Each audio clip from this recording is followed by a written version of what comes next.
ప్రతి నిమిషంలో వల్ల దేవుని వాక్యాన్ని కొద్ది నిమిషాలు దేవుని వాక్యాన్ని మనం ధ్యానం చేసుకుందాము. ఈరోజు ఏ వారం? గుడ్ ఫ్రైడే కదా, అంటే తెలుగులో శుక్రవారం, మంచి శుక్రవారం అని చెప్తా ఉంటారు కదా. ఎందుకు మంచి శుక్రవారం అని ఎందుకంటాం? వారంలో శుక్రవారం వస్తుంది కదా, ప్రతి వారం శుక్రవారం వస్తుంది కదా. మంచి శుక్రవారం అని ఎందుకంటాం? మీరు అందరూ చదువుకున్న పిల్లలేగా, చెప్పండి. 10th క్లాస్ పిల్లలు ఎవరున్నారు? 10th క్లాస్ పిల్లలు ఎవరున్నారు? 13 సంవత్సరాల పైన 13 సంవత్సరాల పైన పిల్లలు ఎవరున్నారు? చేతులు ఎత్తండి. 13 సంవత్సరాలకి పైన, 13 సంవత్సరాలు, 14 సంవత్సరాలు, 15 సంవత్సరాల పిల్లలు. సరే, ఎందుకు శుక్రవారం అని ఎందుకంటాం? మంచి శుక్రవారం అని ఎందుకంటాం? యేసు ప్రభు వారు శిలువలో చనిపోయినాడని క్యాలిక్యులేషన్స్ ప్రకారంగా పాత నిబంధన కాలం నుండి, పూర్వీకుల దినాల నుండి 2020 సంవత్సరములు, అంటే క్రీస్తుకు పూర్వము, క్రీస్తుకు శకము, తెలుసు కదా, చదువుకుంటాం కదా. క్రీస్తుకు పూర్వము, క్రీస్తుకు శకము. అక్కడ నుంచి మనకు క్రీస్తు శకము దగ్గర మనకు క్యాలెండర్ స్టార్ట్ అయిన తర్వాత మరి ఇశ్రాయేలుకు క్యాలెండర్ ఉంది, మనకు క్యాలెండర్ ఉంది. క్యాలెండర్ దాన్ని బట్టి శుక్రవారం యేసు ప్రభువు చనిపోయాడని, ఆయన మరణ పునరుద్ధానము, ఆయన మరణించి సమాధి చేయబడి 3వ దినమున తిరిగి లేచినాడు, అనగా ఆదివారమున తిరిగి లేచినాడని మనకు క్యాలెండర్ను బట్టి, దేవుని వాక్యాన్ని బట్టి అలాగున డేట్స్ మనకు నిర్ణయించబడుతూ వచ్చినాయి. కాబట్టి ఆదివారమున అనగా పునరుద్ధాన దినమున, ఆయన తిరిగి లేచిన వారమున, దానికంటే ముందు అనగా మరి 2 రోజుల ముందు శుక్రవారం వచ్చింది. కాబట్టి ఆ రోజు యేసుక్రీస్తు ప్రభువు శిలువ వేయబడినట్లుగా లేఖనముల ద్వారా, మరి చారిత్రకంగా క్యాలెండర్ల ద్వారా అన్ని విషయాలు తెలుసుకుంటూ వచ్చినారు. కాబట్టి మన ఇండియా, భారతదేశం క్యాలెండర్ ప్రకారంగా శుక్రవారమున యేసు ప్రభువు శిలువలో మరణించినట్లుగా, మరి శనివారము మరి సమాధి చేయబడి 3వ దినమున, శుక్రవారం, శనివారం, ఆదివారం, 3వ దినమున తిరిగి మరణాన్ని జయించి తిరిగి లేచినట్లుగా లేఖనములు బైబిల్లో మనకు రాయబడుతూ వచ్చినాయి. సరే, ఓకే. ఇప్పుడు యేసుక్రీస్తు ప్రభువు శిలువలో ఆయన మరణించినట్లుగా, శిలువలో ఆయన మన యొక్క పాపముల కొరకై మృతి పొందుతూ వచ్చినట్లుగా, మన యొక్క పాపముల కొరకై మృతి పొందుతూ వచ్చినట్లుగా లేఖనముల ప్రకారము క్రీస్తు యుక్త కాలమున భక్తిహీనులుగా మనం ఉన్నప్పుడు భక్తిహీనుల కొరకు ఆయన చనిపోతూ వచ్చినాడు. శిలువలో ఆయన మరణములకు అప్పగించుకుంటూ వచ్చినాడు. ఏలైనా మనం ఎంతో పాపలమై ఉండగానే క్రీస్తు మన కొరకు చనిపోయాను. కాబట్టి మన అందరి పాపముల కొరకే, మన బలహీనతల కొరకే, మన రోగముల కొరకే, మన యొక్క వ్యసనముల కొరకే ఆయన శిలువ మరణము ఆయన పొందుతూ వచ్చినాడు. కాబట్టి యేసు ప్రభువుని శిలువ వేస్తూ వచ్చినారు కదా. బైబిల్ చదువుతున్నారు రోజు మీరంతా, 20 మందిరానికి వచ్చినారు కదా. బైబిల్ రెగ్యులర్గా చదువుతున్నారు ఎంతమంది? రెగ్యులర్గా బైబిల్ అనే పిల్లలు, చదువుకున్న పిల్లలు, రెగ్యులర్గా బైబిల్ చదువుతున్నటువంటి వారు ఎంతమంది? చదవకపోతే చెయ్యొద్దు, చదివితే చెయ్యొద్దండి. సరే, అంటే ఈరోజైనా సరే మనం తీర్మానం చేసుకోండి హృదయంలో, నేను రోజు పుస్తకాలు ఎలా చదువుకుంటానో స్కూల్కి, కాలేజీకి వెళ్ళి అలాగే రోజు బైబిల్ చదువుకోవాలని ఒక మనసులో పెద్దవారైనా చిన్నపిల్లలైనా మనందరం కూడా ఎవరైతే రెగ్యులర్గా ప్రతిరోజు ఉదయం సాయంత్రము వాక్యము చదవకుండా, బైబిల్ చదవకుండా అలాగే ఉంటారో వారందరూ కూడా ఈరోజు యేసు ప్రభువు మన కొరకు శిలువలో మరణించిన దినమున మనం ఒకసారి చిన్న తీర్మానం చేసుకుంటాం. ప్రభా, ఈ రోజు నుంచి అయినా నేను నీ వాక్యం చదువుతా, బైబిల్ చదువుకుంటా. ఇంట్లో బైబిల్ ఉందా? మీ అందరికి ఒక బైబిల్ ఉందా? చదువుకున్న పిల్లలందరికీ ఒక పుస్తకాలు ఉన్నాయి కదా. స్కూల్లో పుస్తకాలు ఉన్నట్లుగా మనకు కూడా పర్సనల్గా ఎవరికి వారికి ఒక బైబిల్ ఉండాలి. ఫోన్ ఉందా? అందరి దగ్గర? కొంతమంది పిల్లలకు ఫోన్ అవసరం అవుతే కొనిస్తా ఉన్నాడు.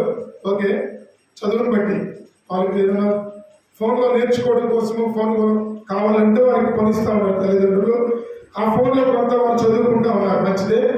ఎట్లా ఒక్కొక్కరికి ఒక ఫోన్ ఉంటుందో, ఎట్లా ఒక్కొక్కరికి కొన్ని పుస్తకాలు ఉంటా ఉన్నాయో, అలాగే 100 రూపాయలు 200 రూపాయలు ఖర్చు పెట్టైనా సరే మనము నీ బైబిల్ ఏంటంటే మనం చేయొద్దు, నా బైబిల్ ఇదేం చూపించాలి కదా. అట్లా మనం ఈ రోజు నుంచి ఒక తీర్మానం చేసుకుంటాం, నేను ఒక బైబిల్ కలిగి ఉండాలి. ఆ బైబిల్ నేను రెగ్యులర్ గా ఉదయం సాయంత్రం చదువుకుంటూ ఉండాలి. ఎందుకంటే నేను యవనస్తుగా ఉన్నప్పుడు నాకు కూడా అలా చెప్పారు, సేవకులు నాకు అలా చెప్పినప్పుడు నేను తీర్మానం చేసుకుని ఒక బైబిల్ కొనుక్కున్నాను. నేను బైబిల్ కావాలని ప్రార్థన చేస్తా ఉంటే ఇట్లా మీలాగా నేను మందిరానికి వచ్చిన. మందిరానికి వస్తే ఒక చిన్న క్విజ్ పెట్టారు. క్విజ్ పెడితే ఆ క్విజ్లో నేను రెగ్యులర్ గా మందిరానికి వెళ్తాం కానీ బైబిల్ లేదు, చెప్పే వాక్యం వింటాం కానీ కొన్ని గుర్తుపెట్టుకుంటాం. అట్లా వారు కొన్ని ప్రశ్నలు వేస్తే వాటికి సమాధానం చెప్తే నాకు బైబిల్ గిఫ్ట్ గా ఇచ్చినారు. నేను బైబిల్ కోసము సేవకుడు చెప్పినాడు, బైబిల్ కొనుక్కోవాలా, బైబిల్ కోసం కొనుక్కోవాలని ప్రార్థన చేసుకో అంటే నేను ప్రార్థన చేసుకుంటా ఉంటే ఒకరోజు ఆదివారం సేవకుడు కొన్ని ప్రశ్నలు అడుగుతా ఉన్నాడు. నేను చదువుకునే రోజులు ఆ ప్రశ్నలకు సమాధానం చెప్తే బైబిల్ ఒకటి గిఫ్ట్ గా ఇచ్చినాడు. తర్వాత ఇంకొక సేవకుడు నాకు ఇంగ్లీష్ బైబిల్ కూడా గిఫ్ట్ గా ఇచ్చినాడు. తెలుగు బైబిల్ ఉంది, ఇంగ్లీష్ బైబిల్ కూడా సేవకులు ఇచ్చినారు. అక్కడ నుంచి నేను బైబిల్ చదవడం ప్రారంభించిన. నా జీవితం కూడా మార్చబడింది. నా పాపముల కొరకు యేసు ప్రభువు శిలువలో చనిపోయినాడని, నా జీవితం బాగు చేయడానికి యేసు ప్రభువు శిలువలో చనిపోయినాడని, ఆయన నా కొరకు దెబ్బలు తిన్నాడని, నా కొరకు ముళ్ళ కిరీటం పెట్టించుకున్నాడని, ఇలా నాకు దేవుని వాక్యం వినిపిస్తా వచ్చినప్పుడు, సేవకులు చెప్తా ఉన్నప్పుడు కొన్ని రోజులు వాక్యం వింటా వచ్చినాను. మీలాగా నేను కూడా గుడ్ ఫ్రైడే రోజు, పండుగల రోజు, ఈస్టర్ పండుగ రోజు, క్రిస్మస్ పండుగ రోజు, 31వ తారీఖు రాత్రి జనవరి 1న ఇలాగ వస్తా వచ్చినప్పుడు కొంత వాక్యం నాకు దేవుడు వినిపింపజేస్తూ వచ్చినప్పుడు నాలో దేవుడు నెమ్మది లేకుండా చేస్తూ వచ్చినాడు, సమాధానం లేకుండా చేస్తూ వచ్చినాడు. కాబట్టి నాలో పాపం ఉంది, నాలో అపవిత్రత ఉంది, నాలో చెడుతనం ఉంది. కాబట్టి ఇవన్నీ కూడా దేవుడి దగ్గర నేను ఒప్పుకోవాలి. అబద్ధములు ఉన్నాయి, మోసం ఉంది, అపవిత్రత ఉంది, చెడుతనం ఉంది, టీవీలు చూస్తూ, సినిమాలు చూస్తూ, ఫ్రెండ్స్ తో తిరుగుతూ నా ఇష్టానుసారమైన జీవితం నేను జీవిస్తూ ఉన్నా. అందరికీ ఎలా కనబడతా ఉన్నానంటే మంచివాడిగా కనబడతా ఉన్నా. చర్చిలో మంచి పేరుంది, ఇంట్లో మంచి పేరుంది, కాలేజీలో మంచి పేరుంది, స్కూల్లో మంచి పేరుంది. కానీ హృదయం అంతా ఎలా ఉంది? దేవుని ఎదుట చెడిపోయి ఉంది. హృదయము దేవుని ఎదుట చెడిపోయినట్లుగా ఉంది. ఒకసారి కూర్చున్నావు కదా, వింటున్నావు కదా, నీ హృదయం ఒకసారి ఎలా ఉందో ఒకసారి ఆలోచించి. 13 సంవత్సరాలైనా 14 సంవత్సరాలైనా చదువుకునే పిల్లలుగా అమ్మ నాన్న చెప్తే వచ్చినావు కదా, ఇంట్లో బాబాయ్ వాడు మామయ్య వాడు చెప్తే వచ్చినావు కదా మందిరానికి, మంచిదే. ఇప్పుడు నీ హృదయం ఎలా ఉందో ఒకసారి ఆలోచించి. యేసు ప్రభువు చనిపోయినాడంట, సిలువలో ఎందుకు ఆయన మరణించినాడు, సిలువలో ఎందుకు ఆయన ముళ్ళ కిరీటం పెట్టించుకున్నాడు, చేతుల్లో సిలువ కొట్టించుకున్నాడు, కాళ్ళలో మేకులు కొట్టించుకున్నాడు, ఆయన ఎందుకు శ్రమ పడ్డాడు, ఆయన ఎందుకు దెబ్బలు తిన్నాడు, ఎందుకు ఇలాగో ఆయన చనిపోయినాడు అని ఒకసారి ఆలోచించి నీకు ఒక ఆలోచన వస్తుంది. నా కోసమే కదా, నా హృదయం అంతా చెడిపోయింది, అందుకే వస్తున్నా కదా. పైకేమో బాగానే ఉన్నా, మంచి పేరుంది, ఇంట్లో మంచి పేరుంది, స్కూల్లో మంచి పేరుంది, మందిరానికి వస్తే మంచి పేరుంది. కానీ నా హృదయం అంతా కూడా చెడిపోయినట్లుగా దేవుని ఎదుట ఉంది. ఇప్పుడు దేవుడు నన్ను చూస్తే, నేను దేవుని ఎదుట కనబడ్డప్పుడు నా హృదయం అంతా కూడా చెడిపోయింది. దురాలోచనలు, వ్యభిచారము, కామకత్వము, విగ్రహారాధన, సినిమాలు, కూతులు, అల్లరితో కూడిన డాన్సులు, పాటలు, సినిమా పాటలు, ఇష్టానుసారమైన జీవితము, తల్లిదండ్రులకు తెలియకుండా కొంతమంది పిల్లలు తల్లిదండ్రులకు తెలియకుండా ఫ్రెండ్స్ తో సరదాగా బయటికి వెళ్ళి కొంతమంది పిల్లలు సిగరెట్లు తాగుతూ ఉంటారు, కొంతమంది పిల్లలు మందు తాగుతూ ఉంటారు.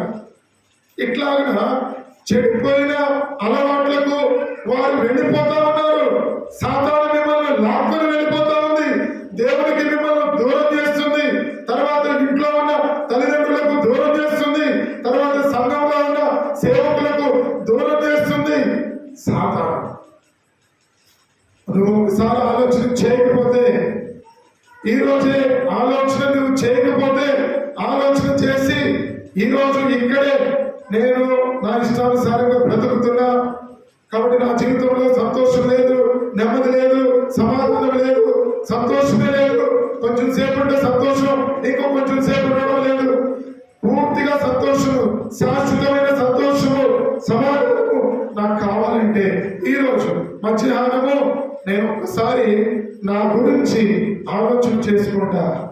చదువుకుంటున్నాను అయినా నెమ్మది లేదు, చదువుకుంటున్నాను అయినా సంతోషం లేదు, ఎగ్జామ్స్ రాస్తూ ఉన్నాను అయినా సరైన మార్కులు రావడం లేదు, స్కూల్కి ఏదో వెళుతూ ఉన్నాను, వస్తా ఉన్నాను, తల్లిదండ్రుల మాటలు లోపడం లేదు, తల్లిదండ్రులకు ఎదురు తిరుగుతూ ఉన్నాను, ఫ్రెండ్స్ తో బయటకు తిరుగుతూ ఉన్నాను, నా ఇష్టానుసారమైన కార్యకలాపాలు చేస్తూ ఉన్నా, ఇష్టానుసారంగా బయట తిరుగుతున్నా, ఎవరు చూడడం లేదు అనుకుంటున్నా.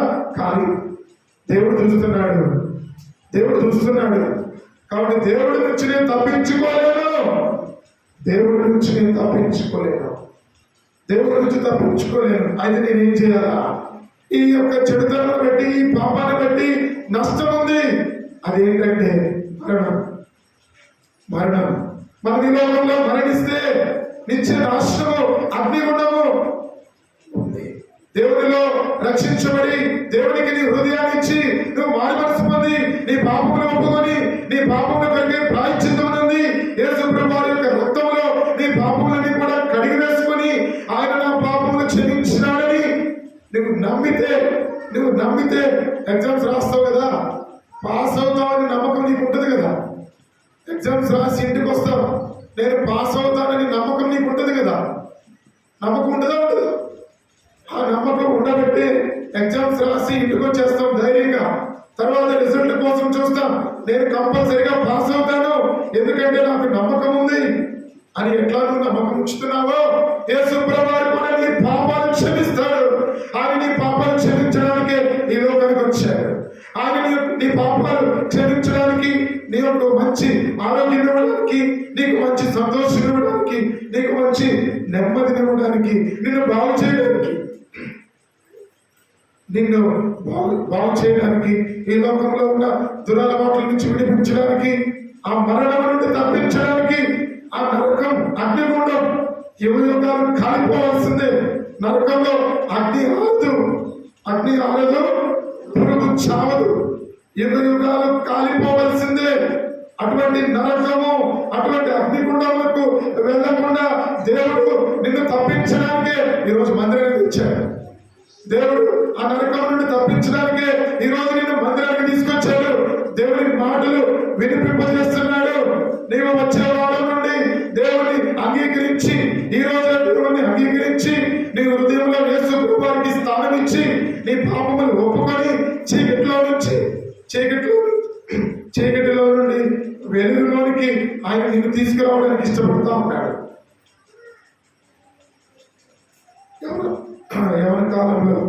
ఎవరి కాలంలో దేవుడిని నమ్ముకోనికుండా సాతాను చేస్తాడు. సాతాను మాట వింటే నరకము, అగ్నిగుండం ఉంది. యేసు ప్రభువు మాట విను, యేసు ప్రభువు మాటకు లోబడు. ఇప్పుడే తీర్మానం చేసుకో, నా కొరకు శిలువలో చనిపోయిన దేవా నీకు వందనాలు, నా కొరకు మరణించిన దేవా నీకు వందనాలు. నేను ఒప్పుకుంటున్నా, నా పాపాలు ఒప్పుకుంటున్నా. నాకు ఇంకేమైనా తెలియాలంటే మా సేవకుడున్నాడు రాజన్న, ఆయన దగ్గరికి వచ్చి అన్న మొన్న వాక్యం చెప్పినారు, సరిగా నాకు అర్థమైంది, కొంత అర్థం కాలేదు, దాని గురించి నాకు చెప్పండి. సేవకురాలు ఎక్కుంది, అక్కడికి వెళ్ళండి అన్న, అక్క దాని గురించి నాకు చెప్పండి. నేను మారు మనసు పొందాలనుకుంటున్నా, నేను రక్షణ పొందాలనుకుంటున్నా, నా పాపలు ఒప్పుకోవాలనుకుంటున్నా అని మీరు అడిగి తెలుసుకొని ఒక బైబిల్ కొనుక్కోండి, వాక్యం చదువుతూనండి. ప్రతి ఆదివారమున దేవుని యొక్క ఇంటికి అనగా దేవుని మందిరానికి ఈ రోజు ఎలా అయితే వచ్చాడో ప్రతి ఆదివారము దేవుని మందిరానికి రండి. ఆశీర్వాదం ఉంది, సంతోషం ఉంది. నిన్ను బట్టి నీ కుటుంబం బాగు చేయబడుతుంది. నిన్ను బట్టి నీ కుటుంబం ఆశీర్వాదము దేవుడు తీసుకొస్తాడు. యవనస్తుడైనటువంటి యేసుని బట్టి దేశము ఆశీర్వదించబడుతూ వచ్చింది. యవనస్తుడైన యేసుని బట్టి కుటుంబం ఆశీర్వదించబడుతూ వచ్చింది. దావీదుని బట్టి కుటుంబం ఆశీర్వదించబడుతూ వచ్చింది. నిన్ను శాపంలో నుండి ఆశీర్వాదంలోకి వస్తుంది, నష్టంలో నుండి లాభంలోకి వస్తుంది. నువ్వు చేసే ప్రతి పనిలో దేవుడు నీకు తోడుగా ఉంటాడు. నువ్వు చేసేటువంటి ప్రతి పనిలో దేవుడు నీకు తప్పకుండా సహాయం చేస్తాడు, నిన్ను అభివృద్ధి పరుస్తాడు. నీ కొరకు ప్రాణం పెట్టిన దేవుడు, నీ కొరకు మరణించిన దేవుడు, నీ కొరకు ప్రాణం పెట్టిన దేవుడు, ఆయన తప్పకుండా నీకు సహాయం చేసే దేవుడు. నువ్వేం చేయాలా? నువ్వేం చేయాలా? ఇప్పుడు నువ్వేం చేయాలా?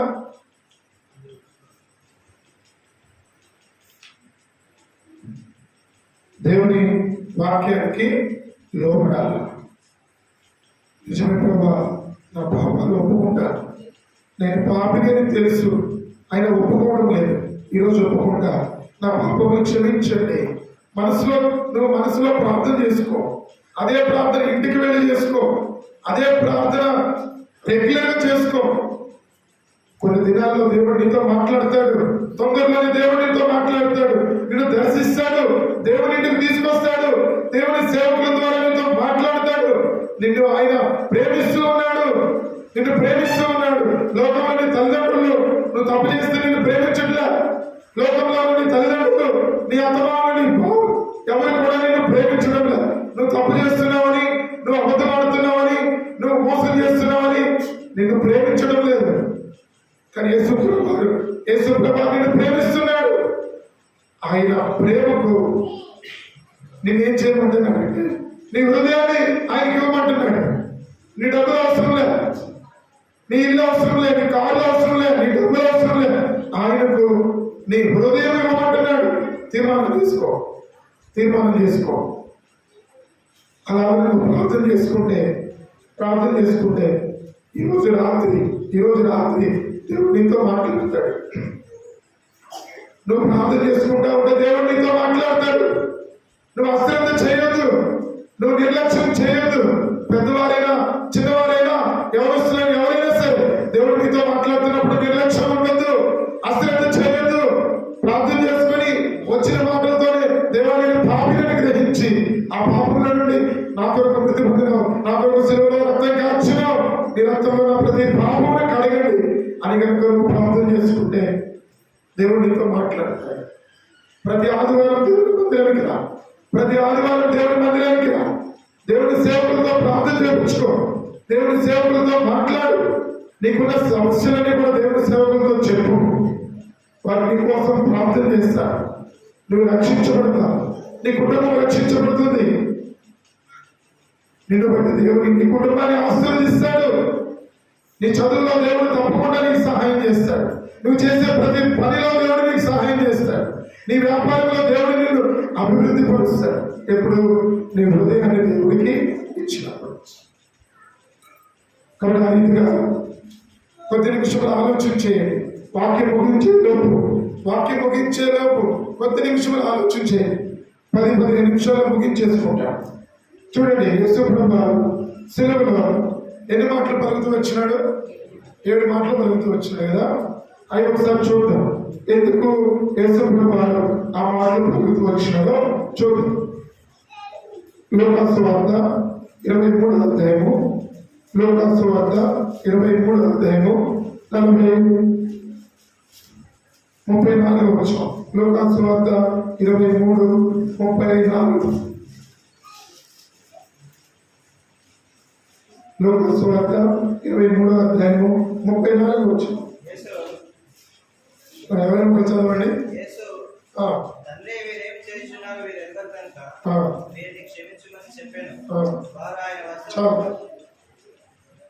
మొట్టమొదటి మాట యేసు ప్రభువు పలికిన శిలువలో నోరు తెరిచి మాట్లాడిన మొట్టమొదటి మాట, తండ్రి వీరేమి చేయించున్నారో వీరెరుగరు కనుక వీరిని క్షమించు.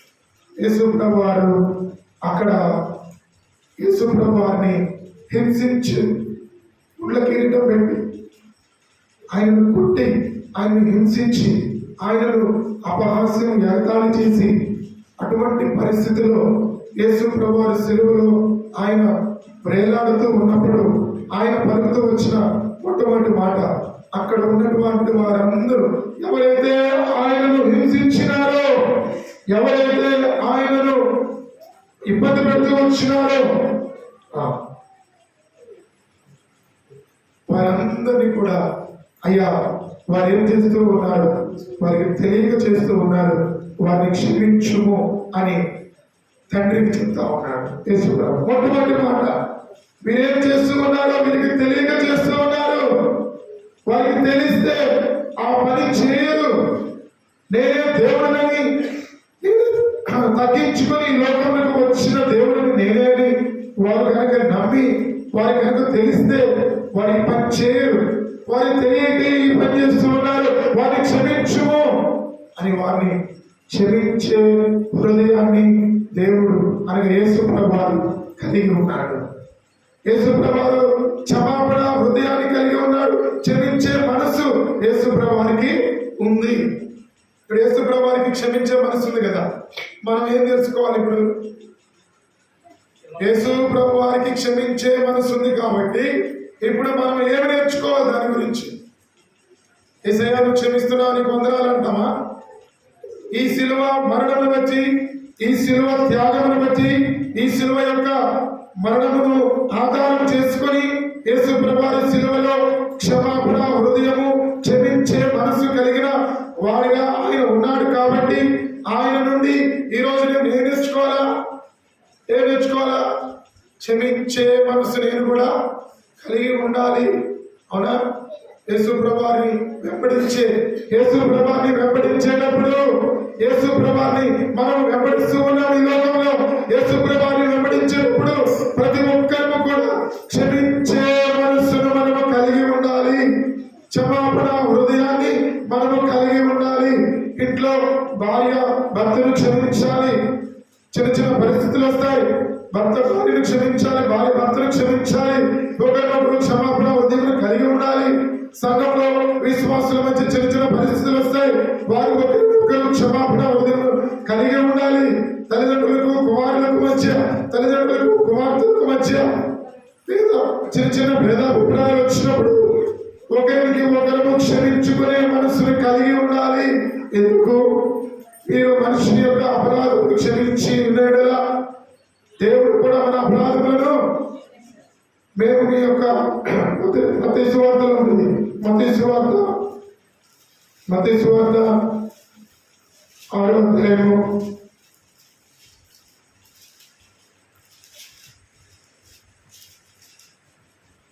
6వ అధ్యాయము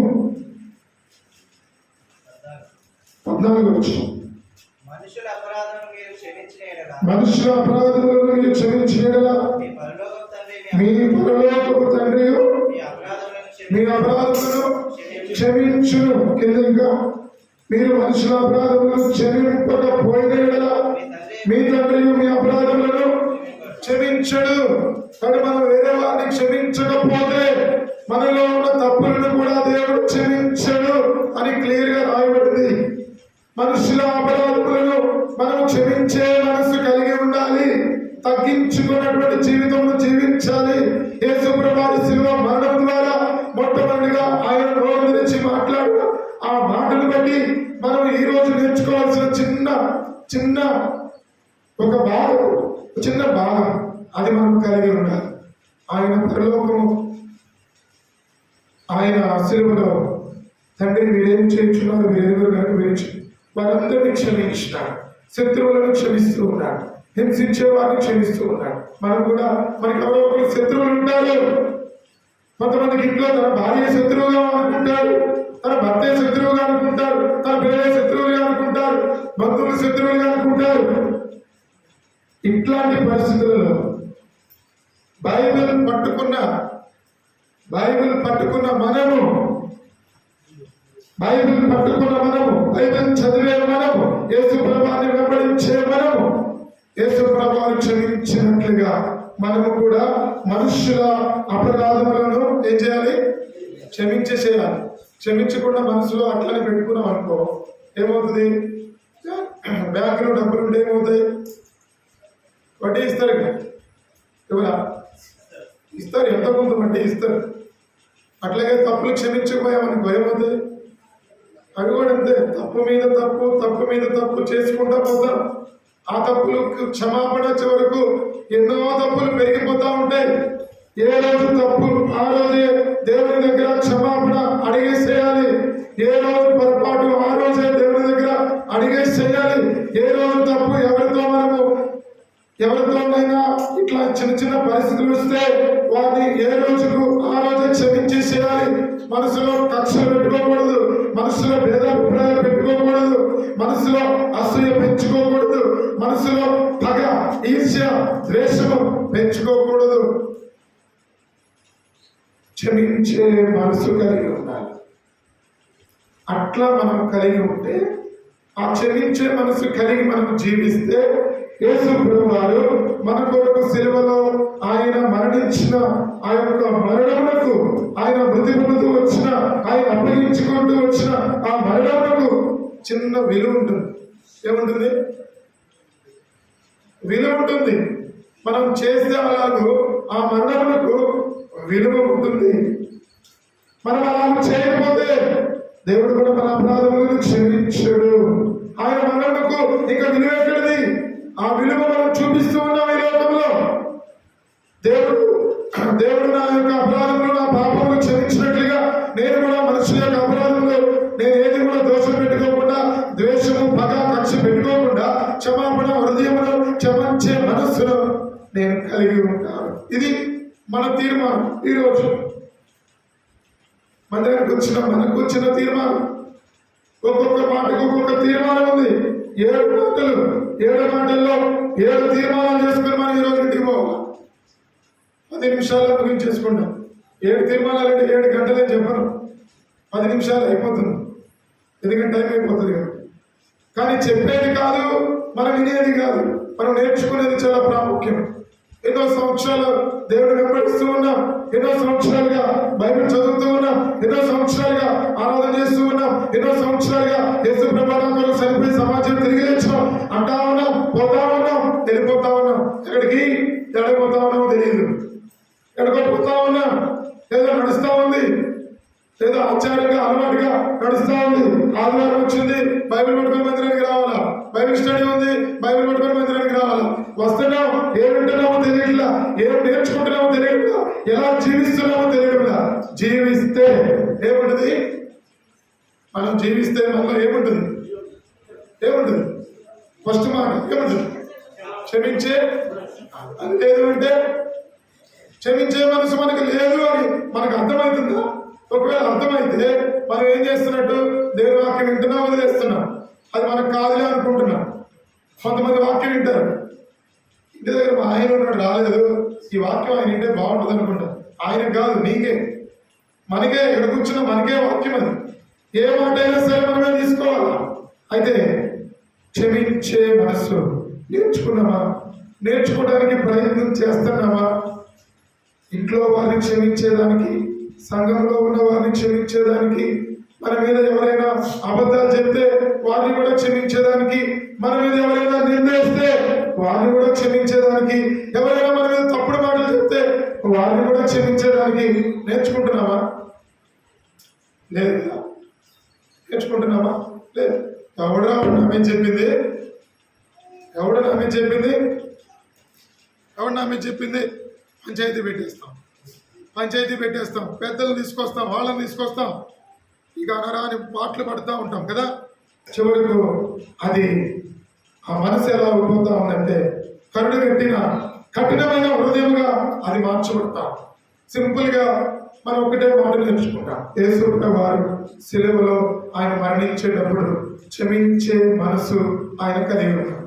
కాబట్టి నేను కూడా ఈ రోజు తీర్మానం తీసుకుంటా, ప్రయత్నం చేస్తా. నేను మనిషినే, ఒక రోజులో మార్పు చెందలేను.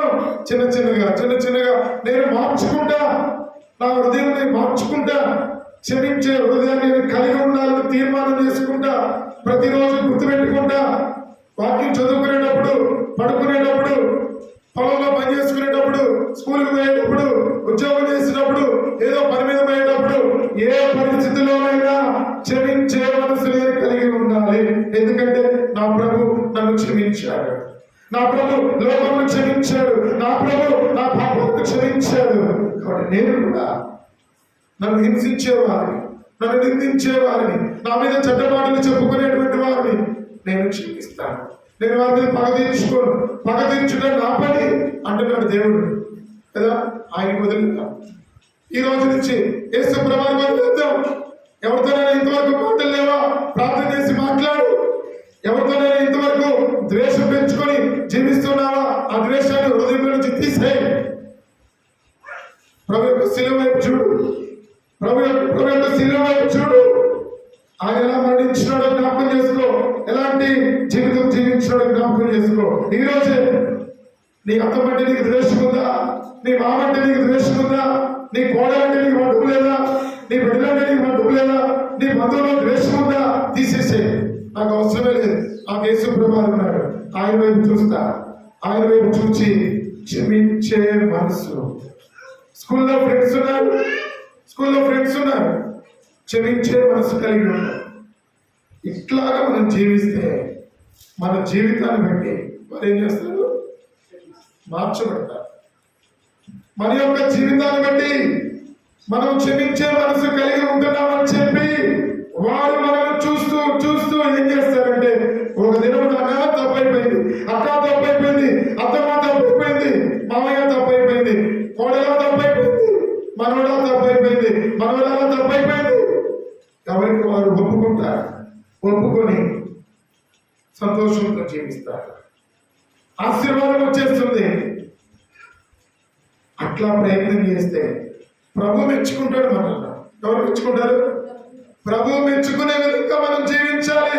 ప్రభును సంతోషపరిచే విధంగా మనం ఈ లోకంలో జీవించాలి. అటువంటి జీవితం జీవిస్తున్నామా? ప్రభువును సంతోషపరిచే విధంగా ఈ లోకంలో నేను జీవించాలి. శిలువ మరణమును ఒక్కసారి జ్ఞాపకం చేసుకొని ఈ రోజు చిన్న తీర్మానం చేసుకొని ఇంటికి పోతాం. ప్రభు యొక్క శిలువను చూస్తా ఉన్నా. ప్రభు శిలువలో మరణించిన విధానం జ్ఞాపకం చేసుకుంటా ఉన్నా. ఒక్కసారి ఆయన చూస్తున్నా. ఆయన పొద్దున దెబ్బ చూస్తున్నా. ఆయన అందరినీ క్షమించిన, అందరినీ ప్రేమించిన. కాబట్టి నేను కూడా క్షమించే మనసు కలిగి, ప్రభు క్షమించే మనసు నాకు దయచేయండి అని ప్రభు దగ్గర మనం తీర్మానం చేసుకుంటాం. మొట్టమొదటి మాట అయిపోయింది. తండ్రి మీరేం చేయించున్నారు? వీరెవరు కనుక వీరిని చేయొచ్చు. రెండవది చూడండి, లోకాసు వార్త 23వ అధ్యాయము 43. త్వరగా చూసుకున్నాం. లోక 23:43 అందరం కలిసి చదువుతాం. అందుకు ఆయన వారితో, నేను నీవు నాతో కూడా పరదేశంలో ఉండమని నిశ్చయముగా నీతో చెప్పుచున్నాను. కాబట్టి ఇక్కడ ఎటువంటి సందర్భం జ్ఞాపకం చేయబడతా ఉంది? ఎవరితో దేవుడు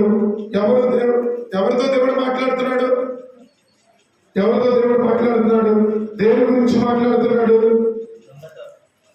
దొంగతో, ఆయనతో పాటు ఇద్దరు దొంగలు సిలువ వేయబడుతూ వచ్చినారు కదా. అప్పుడు ఒక దొంగ అంటా ఉన్నాడు, నువ్వు రక్షించుకుని మమ్మల్ని కూడా రక్షించు అంటా ఉన్నాడు. రెండవ వ్యక్తి అంటా ఉన్నాడు, ఇది మనకు తగిందే. 40వ వచనం. అయితే రెండవ వాడు వారిని గద్దించి, ఎవరిని గద్దించినాడు? మొదటి వారిని గద్దించి నీవు అదే శిక్షా విధిలో ఉన్నావు కనుక దేవునికి భయపడవా? మనకైతే ఇది న్యాయమే.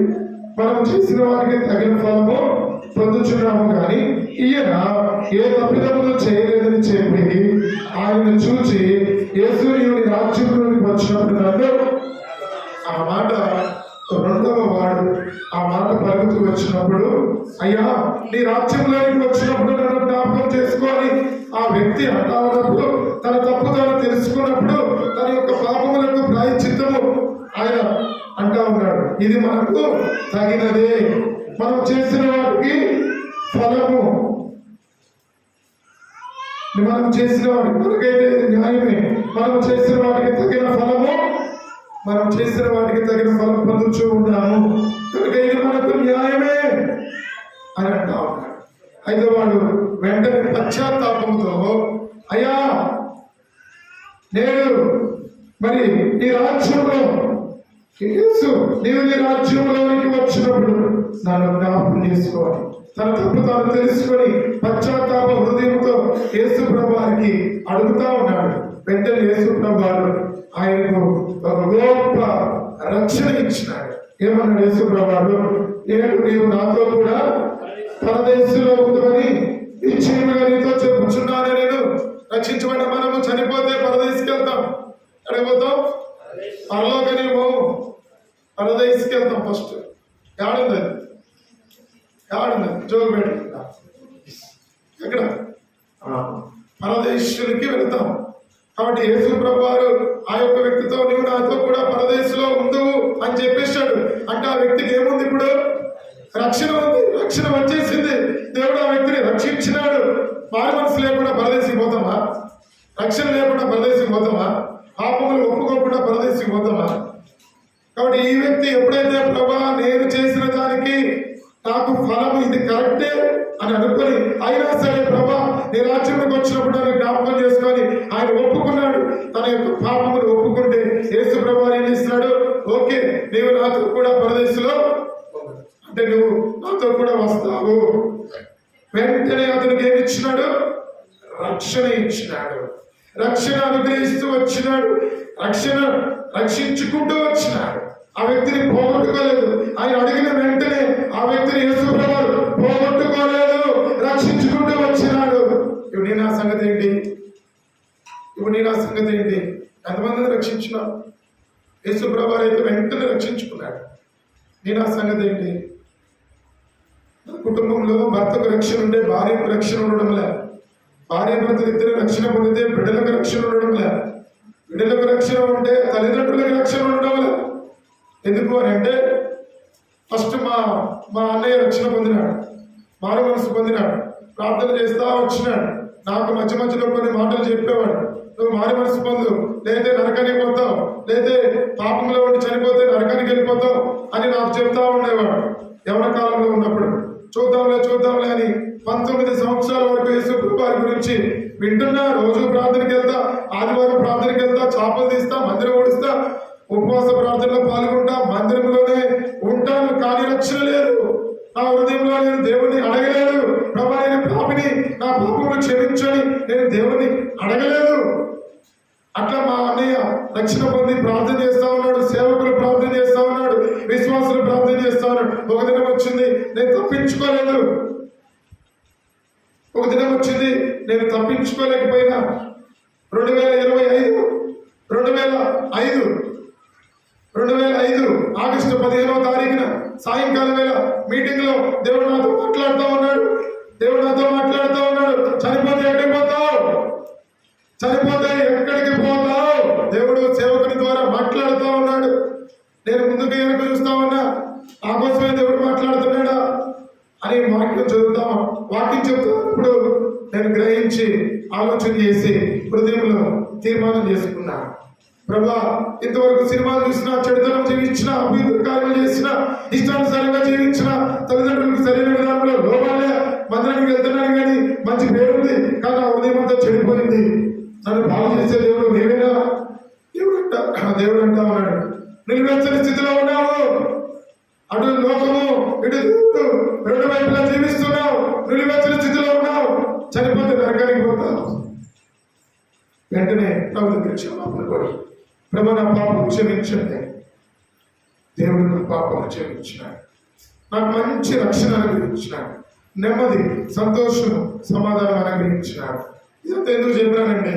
మా ఇంట్లో మా తల్లిదండ్రులకు రక్షణ లేదు, మా తల్లిదండ్రులు రక్షణ పొందలేదు. మా తండ్రి గారు ఆదివారం చర్చికి వచ్చేవాడు కాదు. మా తల్లి గారు చర్చికి వెళ్ళి రోజున చర్చి ఉంటుంది, దానికి వెళ్ళిపోయేది. మా తండ్రి గారు ఆదివారం పొలం పనులకు వెళ్ళిపోయేవాడు, బీడీలు తాగేవాడు, సిగరెట్లు తాగేవాడు, చుట్ట తాగేవాడు. కాబట్టి ఆయన రక్షణ లేదు. మా తల్లి గారు వెళ్తుంది కానీ ఆయన రక్షణ లేదు.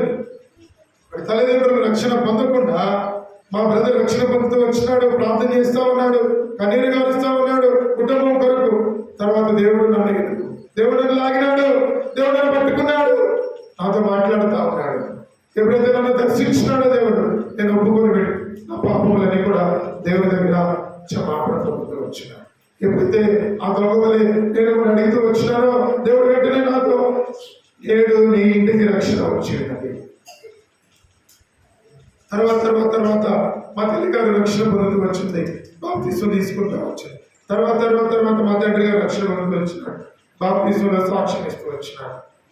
అంటే ఎందుకు చెప్తా ఉన్నామంటే రక్షణ ఇక్కడ దేవుడు యేసు ప్రభువు శిలువలో దొంగను రక్షించుకున్నాడు. మనం రక్షణ పొందిన మన ఇంట్లో వాళ్ళ పరిస్థితి ఏంటి, మన బిడ్డల పరిస్థితి ఏంటి, మన కొడుకులు, మన కూతుళ్ళు, మన కోడళ్ళు, మన మనవళ్ళు, మన మనవరాళ్ళు, లేదా మన యొక్క భార్య పరిస్థితి ఏంటి, భర్త పరిస్థితి ఏంటి, ఎక్కడున్నారు, ఎక్కడికి పోయారు, ఎప్పుడు రక్షణ పొందుతారు? నువ్వు చెప్తున్నావా? నీ ప్రవర్తన సరిగా ఉందా? ఇంట్లో సరిగా జీవిస్తున్నావా? ఎలా ఉంది నీ జీవితము? నిన్ను బట్టి దేవుడి ఇంటికి వస్తున్నాడా, రానని చెప్తున్నాడా? ఎలా ఉంది మన పరిస్థితి? రక్షించుకోవడం ఇష్టమేనా? నువ్వు రక్షించుకుంటావు, నీ భక్తులు నీ భార్యను రక్షించుకోవడం ఇష్టమేనా? ఇష్టమైతే ఏం చేయాలా? కాబట్టి రక్షణలోనికి నడిపించే విధంగా మనం ఉండాలి. ఎలా ఉండాలా? యేసు కొరకు శిలువలో మరణించినాడు కదా, ఈరోజు తీర్మానం చేసుకుంటాం, ప్రభా నేను రక్షణ పొందాను, వేరే వారిని రక్షించడానికి మాకు సహాయం చేయండి. మీరు రక్షించుకున్నారు కదా ప్రభా శిలువలో, ఆ దొంగను రక్షించుకున్నారు కదా, నేను కూడా ప్రభా నాకు కూడా మంచి మనసు తెచ్చే ప్రభా, ఇతరులను రక్షించేదానికి వారి కొరకు ప్రార్థన చేసి ఇతరులను రక్షించేదానికి నాకు సహాయం చేయండి. నా ఇంట్లోనే నా కుటుంబాన్ని రక్షించడానికి నాకు సహాయం చేయండి ప్రభా అని ప్రార్థన చేసి తీర్మానం చేసుకో. క్షమించే మనసు కలిగి ఉండేదాని కొరకు తీర్మానం చేసుకో. ప్రభా నేను అనేకులను రక్షించి అనగా అనేకులకు దేవుని మాటలు చెప్పి అనేకులను దేవునికి నడిపించే వారిగా ఉండాలి. అనేకులను నా ద్వారా ఇతరులను అనేకులను నేను రక్షణ తీసుకొని రావాలా? ఆ నవ్వులను ప్రార్థన చేసుకోవాలి.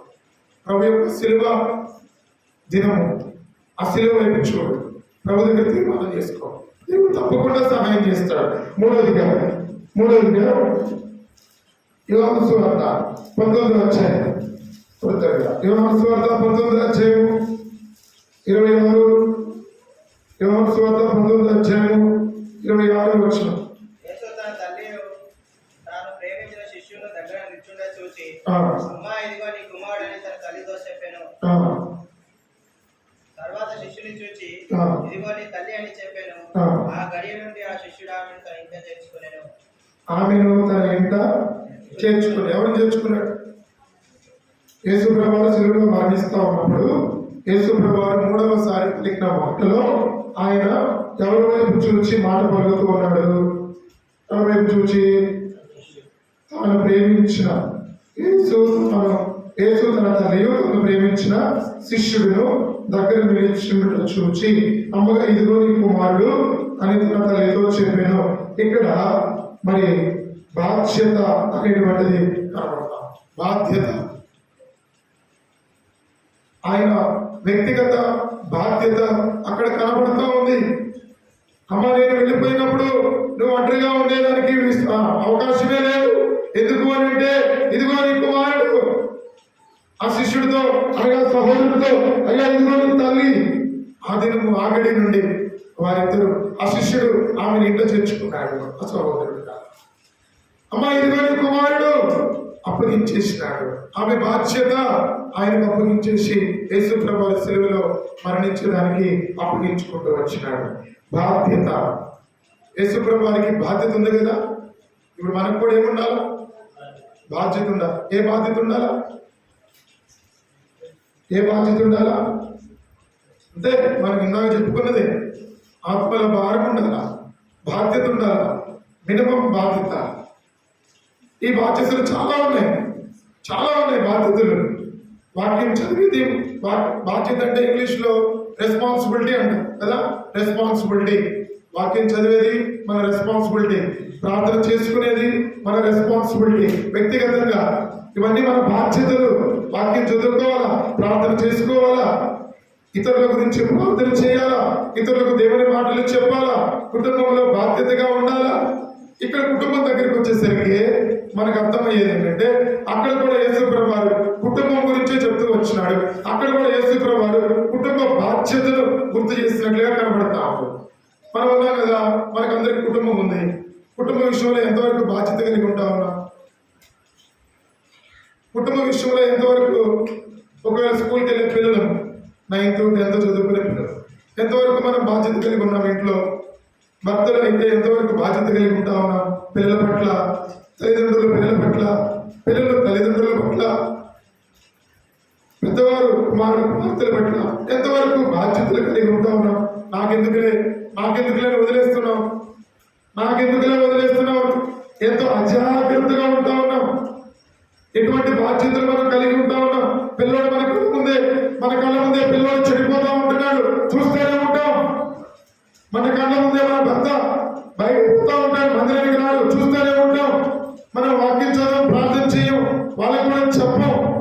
కాబట్టి మన ఇష్టానుసారంగా మనం జీవిస్తూ ఉన్నాము. సరి అయిన కుటుంబ బాధ్యత లేని వారిగా ఉన్నాము. కుటుంబ ప్రార్థన చేసుకుంటున్నామా? ఒక్క 5 నిమిషాలు కుటుంబ ప్రార్థన ఇంట్లో చేసుకుంటున్నామా? ఒక 5 నిమిషాలే. కుటుంబ ప్రార్థన అంటే ఎక్కువసేపు అవసరం లేదు, కానీ ఒక 5 నిమిషాలు మోకరించి యజమానుడిగా మనము భార్యను దగ్గర పెట్టుకొని, బిడ్డలను దగ్గర పెట్టుకొని, ఒక అధ్యాయం తీసి, ఒక అధ్యాయంలో వచనాలు చదువుకుని, ఒక 2 నిమిషాలు ప్రార్థన చేసే ఈ బాధ్యత మనకుందా? ఈ బాధ్యత ఉంటే కుటుంబ ప్రార్థనలో బిడ్డలు ప్రార్థించడం నేర్చుకుంటారు. కుటుంబ ప్రార్థనలో బిడ్డలు వాక్యం చదవడం నేర్చుకుంటారు. మనం కూర్చొని వారి చేత వాక్యం చదివిస్తే వారు వాక్యం చదవడం నేర్చుకుంటారు, ప్రార్థన చేసుకోవడం నేర్చుకుంటారు. వాళ్ళు నేర్చుకున్నది వారు చక్కగా వేరే వారికి చెప్తారు. అటువంటి విధానంలో మన కుటుంబం చక్కగా యేసు ప్రభువు మెచ్చుకునే విధానంగా మన కుటుంబం జీవించవచ్చు కదా. మా పిల్లలకి అంటే అందరిలో ఉంటాయి. మా బుడ్డోడు 2వ క్లాస్ చదువుతాడు, పెద్దోడు. చిన్నోడు 1వ క్లాస్ చదువుతాడు. 2 మగపిల్లలు. ప్రతిరోజు ఉదయం లేచిన వెంటనే సాయంత్రం పడుకునే ముందు ఇంకా తెలుగులో ఈ వాక్యం చదవడం రాదు కాబట్టి మేము దగ్గర కూర్చోబెట్టి వాళ్ళ చేత ప్రార్థన చేపిస్తాం. పెద్దోడు చేపిన తర్వాత చిన్నోడు చేస్తాడు. వాళ్ళిద్దరు అయిపోయిన తర్వాత సిస్టర్, తర్వాత నేను లాస్ట్ 10-15 నిమిషాల్లోనే ముగించేసుకుంటాను. ఇప్పుడు పెద్దోడు ఏం చేస్తాడు? మా కోసము, బిల్డింగ్లో ఉన్న వాళ్ళ కోసము, స్కూల్లో ఉన్న వాళ్ళ కోసము మొదలు పెడతాడు. 5 నిమిషాలు చేస్తాడు. మా అమ్మ నాన్నల కోసము, మా సిస్టర్ వాళ్ళ అమ్మ నాన్నల కోసము, సిస్టర్ వాళ్ళ తమ్ముళ్ళ కొరకు, వాళ్ళ భార్యల కొరకు, వాళ్ళ బిడ్డల కొరకు ఈ ప్రార్థన చేస్తూ ఉంటే ఇట్లా నేర్చుకునేదానికి ఇంకా ఎక్కువగా నేర్పించాలని మాకు కూడా అనిపిస్తూ ఉంటుంది. వాళ్ళు అన్న చేస్తున్న దాన్ని బట్టే చిన్నోడు కూడా చేస్తాడు. చక్కగా ఎక్కడ తప్పుకోకుండా చేస్తాడు. ఇది గొప్ప కోసమే కాదులే, కానీ చిన్నగా మనం నేర్చుకుంటామని చెప్తున్నాం. ఇది ఇలా మనము కొంచెం అలవాటు చేస్తే, ఇది గొప్ప కోసమే కాదు, నేను బయటికి వెళ్తే నాకేం పోదంటే మీరు ఇది మన అందరం కూడా దేవుని కొరకు జీవిస్తున్నాం కదా. దేవుని కొరకు నేను జీవించినా, మీరు జీవించినా దేవుని కోసమే. కాబట్టి మనం ఏం చేయాలంటే, మనం చేయడంలా, మనం ఏంటంటే నిర్లక్ష్యంగా ఉంటాం, చేయడంలా. అట్లా కూర్చొని వారికి నేర్పిస్తే వాళ్ళు పెద్దోళ్ళు అయిపోయినప్పుడు చెడిపోకుండా, లోకంలో కలిసిపోకుండా, పాపానికి అలవాటు పడకుండా వాళ్ళు దేవునిలో ఎదుగుతూ ఉంటారు. వారి కొరకు మనం ప్రార్థన చేస్తాం, సంఘం ప్రార్థన చేస్తుంది. ఇక్కడ ఇట్లాంటి అలవాటు మనకు కలిగి ఉంటే మంచిది. అంతే. మంచిదని చెప్పడం కోసమే నేను చెప్పినాను తప్ప మా పిల్లలు మీ పిల్లల కంటే గొప్పవాళ్ళని కాదు, మీ పిల్లల కంటే చెడ్డోళ్ళు మా పిల్లలు. అంటే మనం నేర్చుకుందాం. ఒక 5-10 నిమిషాలు మొదలు పెడితే 2వ రోజు 10 నిమిషాలు చేసుకుందాం చాలు. ఇట్లాంటి బాధ్యతను మనం తీసుకుందాం. 4వ మాట చదువుకుందాం. 4వ మాట తొలిగా మత్తయి సువార్త 27వ అధ్యాయము 46వ వచనం. మత్తయి సువార్త 27:46. మత్తయి సువార్త 27:46. ఇంచుమించు 3 గంటలప్పుడు క్రీస్తు యేసు ఏలి ఏలి లామా సబక్తాని అని బిగ్గరగా కేక వేసెను. ఆ మాటకు నా దేవా నన్నెందుకు చేయి విడిచుకొని అర్థం. కాబట్టి దేవుడు అక్కడ యేసు ప్రభువు 4వదిగా వేదన పడతా ఉన్నాడు. మొట్టమొదటి క్షమాపణ హృదయం కలిగి ఉన్నాడు. 2వది రక్షించే మనసు కలిగి ఉన్నాడు. 3వది బాధ్యత కలిగిన మనసు కలిగి ఉన్నాడు. 4వది వేదన పడతా ఉన్నాడు. ఆ గిన్నెలోనిది ఆయన గెచ్చమని తొట్టులో ప్రార్థన చేస్తున్నాడు. వేదన పడతా ఉన్నాడు. ఆ మరణాన్ని తట్టుకోలేకపోతా ఉన్నాడు. వేదన పడతా ఉన్నాడు. సిలువలో ఆ యొక్క మండు టెండలో ప్రమాణం ఇంచుమించు 3 గంటలు ఆ ప్రాంతంలో ఆయన తట్టుకోలేక వేదన పడి, నా దేవా, నా తండ్రి, నన్ను ఎందుకు చేయి విడిచిపెట్టావు? దేవుడు అంటా ఉన్నాడు, నీ చేయి నేను విడిచిపెట్టకపోతే భూమి మీద ఉన్నటువంటి ప్రజలందరికీ రక్షణ లేదు. నీ చేయి నేను విడిచిపెట్టకపోతే భూమి మీద ఉన్న ప్రజలందరూ కూడా రక్షణ లేదు. కాబట్టి అది లేఖనముల ప్రకారము జరగవలసినది. అవునా? సరే ప్రభా, నీ చిత్తమే సిద్ధించునుగాక. అవును ప్రభా, సరే ప్రభా, నీ చిత్తమే. నేను ఈ నల్లగొట్టుకోవడం, ఈ యొక్క బాధను అనుభవించడానికి ఓకే ప్రభా, ఈ వేదన అనుభవించడానికి ఓకే ప్రభా. ఆయన తన యొక్క దేవుని యొక్క చిత్తమును చేస్తూ వచ్చినాడు. వేదన పడుతూ వచ్చినప్పటికీ దేవుని యొక్క చిత్తమును చేస్తూ వచ్చినాడు. మన జీవితంలో కూడా దేవుని యొక్క చిత్తమును చేసేది నేర్చుకోవాలి. ప్రతి విషయంలో ప్రార్థన చేసి దేవుని చిత్తం కొరకు కనిపెట్టి దేవుని చిత్తం చేసేది మనకు నేర్చుకోవాలి. మన కుటుంబంలో మన బిడ్డలకు నేర్పించాలి. వాళ్ళకి ఏది కావాలంటే అది కొనిపెట్టడం కాదు. ఫోన్ అంటే ఫోన్ కొనిపెట్టము, సైకిల్ అంటే సైకిల్, పెద్ద వెహికల్స్, పెద్ద వ్యవస్థలు. కొంతమంది 10th క్లాస్ అయిపోతానే డబ్బులు ఉంటాయి. కొంతమంది దగ్గర బైక్ కావాలంటే బైక్ కొనిపెడతారు. మంచిది కొనిపెట్టుకోవచ్చు, కానీ ఏ వయసులో ఏది అవసరమో అదే వారికి ఇవ్వాలి. వారి పట్ల వేదన దేవుని చిత్తము. ఎట్లా పడితే అట్లా చదువు విషయంలో కూడా ఎట్లా పడితే అట్లా డబ్బులు కట్టి అక్కడ లంచాలు కట్టి ఇష్టం వచ్చినట్టు చదివించుకోవడం కాదు. దేవుని చిత్తము. ప్రభా, నీ చిత్తం అయితే మా కొడుకు సీటు తెచ్చేయండి. ప్రభా, నీ చిత్తం అయితే కాలేజీలో, గవర్నమెంట్ కాలేజీలో సీటు తెచ్చేయండి. ప్రభా, నీ చిత్తం అయితే మాకు అది తెచ్చేయండి. ప్రభా, నీ చిత్తం అయితే మాకు ఇది తెచ్చేయండి. దేవుని చిత్తము కలుపుకునేది మనం నేర్చుకొని మన బిడ్డలకు నేర్పించండి. దేవుని చిత్తము, నీ చిత్తమే సిద్ధించునుగాక. ఓకే బ్రహ్మ, నీ చిత్తమే కానిమ్ము. అలాగే మరణిస్తా, అలాగే నేను ఓర్చుకుంటా. ఆ వేదన ఆయన పడుతూ వచ్చినాడు. ఐదవది యోహాను సువార్త 19వ అధ్యాయం. యోహాను సువార్త 19వ అధ్యాయం 20-30 వచనం. యోహాను సువార్త 19వ అధ్యాయం 30 వచనం. యేసు ఆశ్చర్యపుచ్చుకొని సమాప్తమైనది యేసు ఎరిగి యోహాను సువార్త 19:28. యేసు ఎరిగి లేఖనము నెరవేరినట్లు నేను తప్పికొనుచున్నాను. 5వసారిగా ఈ మాటలను ఎందుకు ఆయన పలుకుతూ ఉన్నాడంటే, లేఖనములు నెరవేర్చబడ్డారు. ప్రవచన లేఖనములన్నీ కూడా నెరవేర్చబడ్డానికి 5వదిగా లేఖనము ప్రకారము యేసు లేఖనము నెరవేరినట్లు నేను తప్పికొనుచున్నాను అనే మాట ఆయన పలుకుతూ ఉన్నాడు. తప్పికొనుట దాహము. ఆయన సిలువలో ఆ మండు టెండలో ఉన్నప్పుడు ఆయన దాహమును గురవుతూ వచ్చినాడు. యథార్థంగా చెప్పాలంటే ఆయన దాహం ఏంటంటే, ఆ సిలువలో ఆయన మరణించినప్పుడు ఈ లోకంలో ఉన్నటువంటి ప్రజలందరూ కూడా రక్షణ పొందాలి. అందరూ కూడా దేవుని రాజ్యములకు వారసులకు కావాలి. వీరందరి కొరకు నేను ఈ లోకంలో ఈ సిలువ మరణమును అనుభవిస్తూ ఉన్నాను. ఆయన యొక్క దాహం ఏంటంటే అందరూ రక్షణ పొందాలని ఆత్మీయ దాహము ఆయన కలిగి ఉన్నాడు. అందరూ రక్షణ పొందాలని దాహం.